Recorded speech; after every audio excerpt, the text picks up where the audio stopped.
今年日本大阪的世博会已经结束很久了，就很多小伙伴呢可能不太知道，1970年日本大阪就已经办过世博会了，而且据说那届的世博会更加的精彩。所以呢，这期我们就把花姐邀请过来，跟我们讲一讲有关于那个年代的一些日本建筑的故事。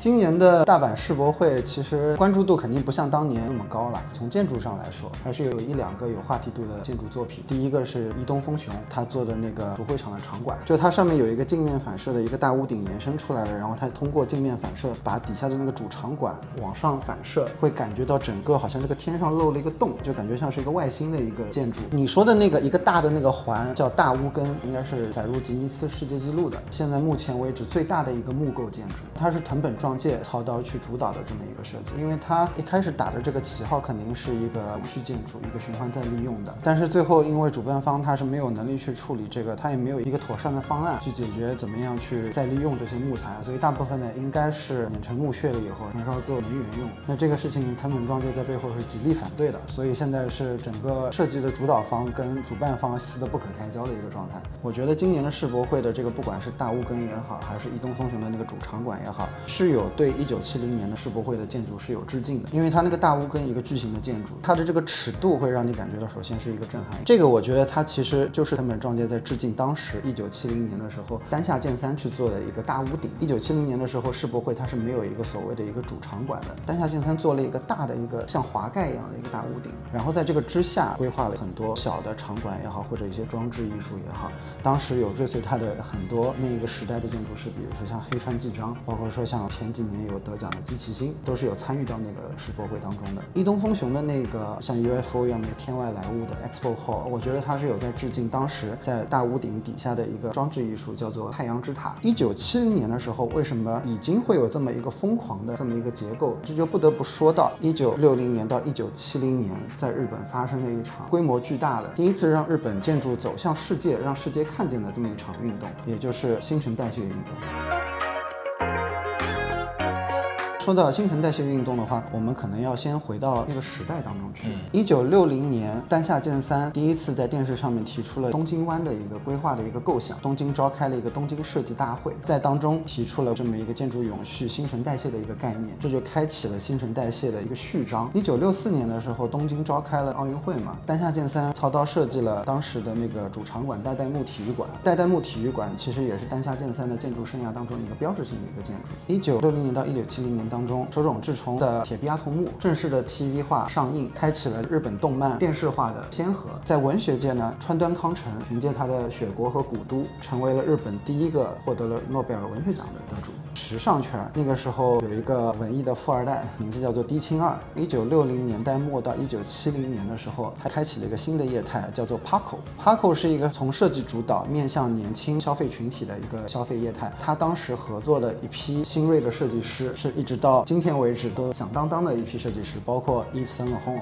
高田贤三、Kenzo， 还有三宅一生。60年代到70年代，从这些侧写的缩影当中，你可以看到它是从一片废墟上从头开始重新建设。与此呼应的就是当时的民众在生活水平在往上走的这个时候，避免不了会有一些很宏伟的，在我们今天看来甚至是有一些狂妄的理念跟想法催生出来。就如果再往前推的话，最早的一批日本的建筑师，他去西方习得了现代主义建筑的理论或者说技能，带到了日本，结合了他们本土的一些特点、本土的一些需求，才催生出了日本特有的这么一代建筑师。这个传承跟之前节目当中说到柯布西耶关系非常密切。说到这个，就不得不说公认的他们日本的建筑之父前川国男。前川国男早年是有去跟柯布西耶学习的，在他回来了以后，丹下健三包括整文彦都是在前川国男的事务所里面是有工作过的。他们就是这么一脉相承的把西方的现代主义的建筑的这个理念带到了日本。然后有像菊竹清训这样的人，他有去想怎么样把现代主义去跟日本的传统建筑的这个语汇相结合。整文彦呢，他当时因为是在大学里面教书，他又影响了像之后的伊东丰雄。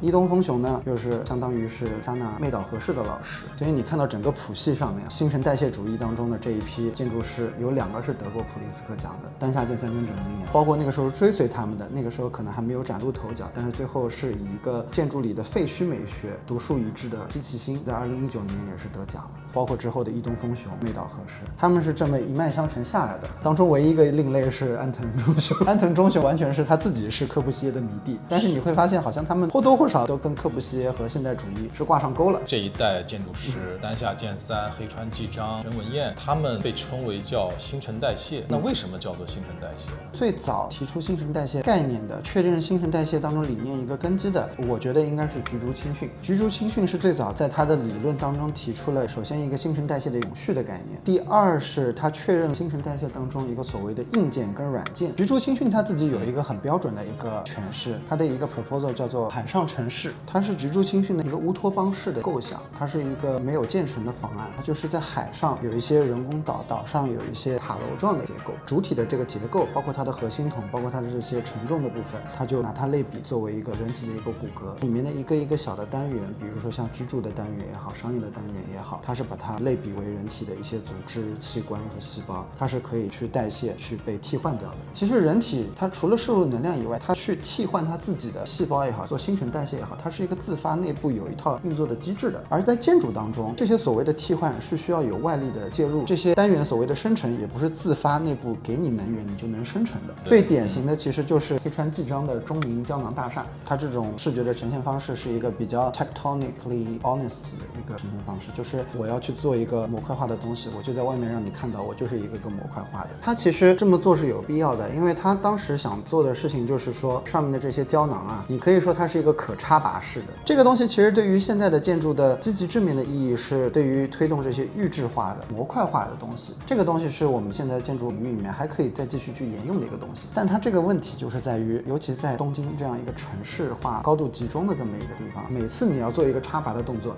你要架起一个吊车把这个东西吊装到某一个高度，然后再插进去，它是一个难度非常大的东西，而它时间越长，它整个一个所谓的我们的骨架也是会衰老的。日本本来就是一个地震多发带，地震一次你的楼还是在那边可以屹立不倒的，但是你避免不了你的混凝土上面会有一些小的裂缝啊，一些间隙在，水汽有进入的可能性，它就会腐蚀你里面的钢筋。菊竹清训他提出了这个永续的概念，但你有没有想过，其实永续本来就不是一个有机的生命体该享受的一个东西。如果你想说建筑是一个可以新陈代谢的有机体的话，你想让它存续的时间越长，你需要有极大的代价和能量去处理它的衰老跟癌变的过程。新陈代谢在70年代基本上等于说这一场实验告一段落了。那它对我们现代的建筑有没有一些积极的影响呢？60年到70年代它结束其实有一个外因，外因是73年的时候的第一次石油危机，结束了日本长达20年的持续的经济增长，这个就让大家开始冷静下来，就会想说，那我们这些所谓的巨构，它是一种 megalomania， 是一种狂妄自大。当时我们说到60年的时候，丹下健三主导开启了所谓的东京湾的那个计划，好几个主干道的通路连接了东京湾的两边，在这个主干道的两边去分设了一些次要的一些分支，在上面再铺设很多建筑，让它可以毛细血管一样在东京湾上面不停地铺开，不停地生长。丹下健三通过这个东京湾，他提出了一个新陈代谢当中一个非常重要的概念 megastructure 巨型结构。其实大部分的对于新陈代谢建筑的一些乌托邦式的方案都是建立在巨构的一个形式之上的，直到新陈代谢的最后一位理论家枕文彦，他提出了3种建筑的集合方式，一种叫做 compositional form， 是一个集合的一个形态，另外一个就是 megastructure，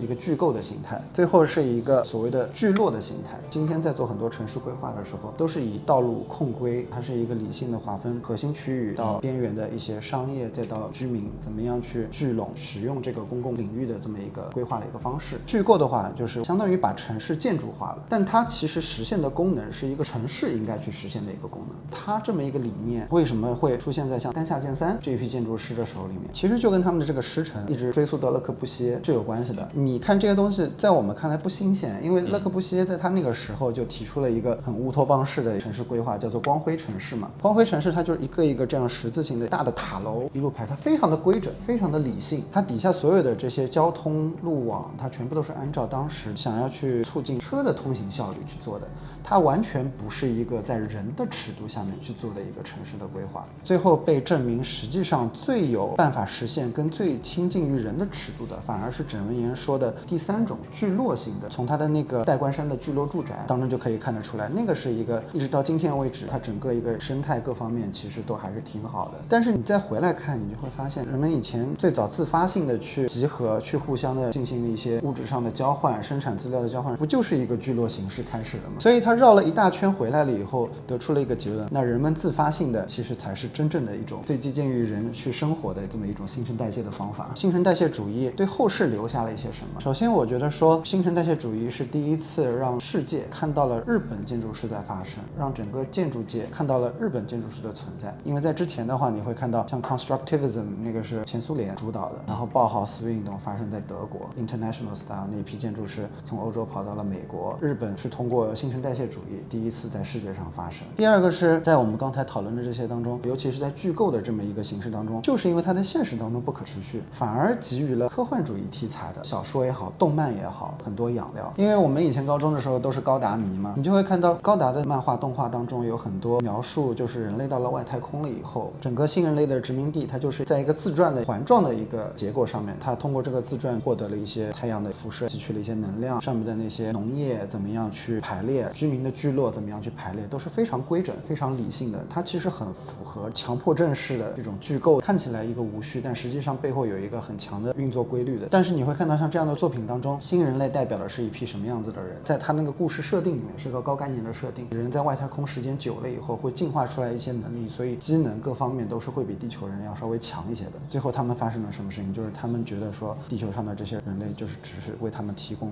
养料，地球上的这些资源只是为他们所用，他们在地球上可以肆意的发动战争。而且有意思的就是为什么高达里面会有这么多对于这种剧构的借鉴。富野由悠季在60、70年代的时候在手冢治虫的工作室里面工作，他成长的年代正好就是新陈代谢运动非常鼎盛的这一段时期。到了70年代之后的没落，到了80年代、90年代昭和幻梦的破灭，他有这么一个整个的一个经历。他对于当时的新陈代谢运动 metabolism 他是有自己的思考在这里面，他把它融汇到了他的这个高达的动漫当中。所以要成为一个漫画家之前，你得先学点建筑啊。确实，你说像意大利啊，一些时装设计师、珠宝设计师，他们的那个本科，他们都得先主修建筑。